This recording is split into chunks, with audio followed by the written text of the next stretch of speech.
तदनुस्मृतिरेव पावनी स्मृतियुक्ता न हि वक्तुमीशसा मधुरं हि पयस्वभावतो ननु कीदृक्सितशर्करान्वितम् सविशोऽप्यमृतायते भवान् शवमुण्डाभरणोऽपि पावनः भव एव भवान्तकः सतां समदृष्टिर्विषमे क्षणोऽपि सन् प्रजां मे गोपाय अमृतत्राय जीवसे जाताञ्जनिष्यमानाञ्च अमृते सत्ये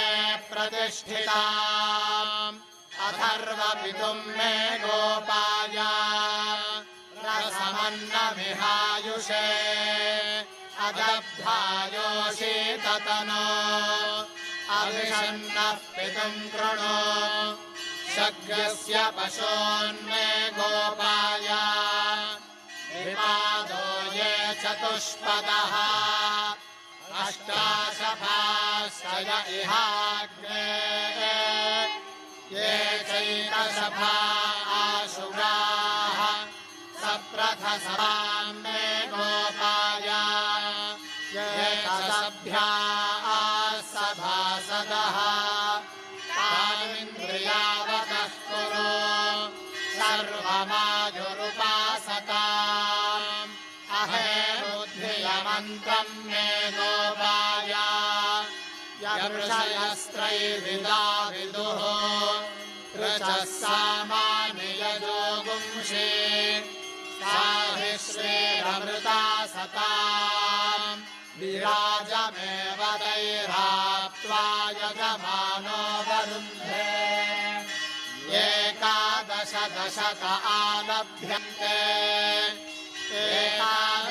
एकादशाक्षरात् त्रिष्टुभ त्रयेषुभा पशवः पशो देवा वरुन्धे वैश्वदेवो वा अश्वः नानादेवत्या पशवा भवन्ति अश्वस्य सर्वत्वाय नानारूपा भवन्ति तस्मात् नानारूपाः पशवः बहुरूपा भवन्ति तस्मात् बहुरूपाः पशवः समृद्ध्यै सोमो वा एतस्य राज्यमादत्ते यो राजा संराज्यो वासो मे न यजते तेन सुवामेतानि हविगुंषि भवन्ति एतावन्तो वै देवानागुंसवाः त एवास्मै सवां प्रयच्छन्ति त एनं पुनः सुवन्ते राज्याय देवसो राजा भवति उग्वै बह्वश्वायै बह्वजाभिकायै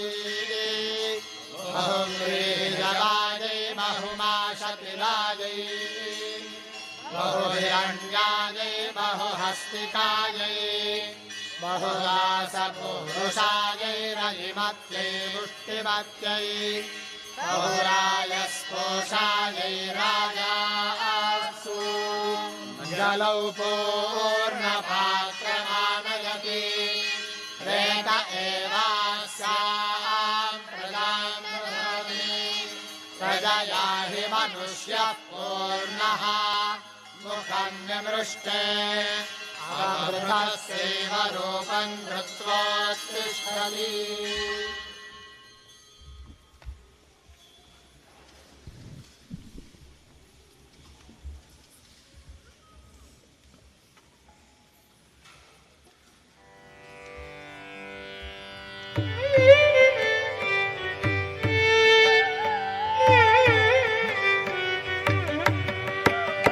यस्मिन् जगत्सर्वमिदं विभाति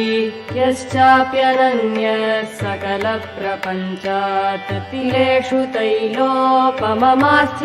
वां श्रीचन्द्रमौलीश्वरमाश्रयामः।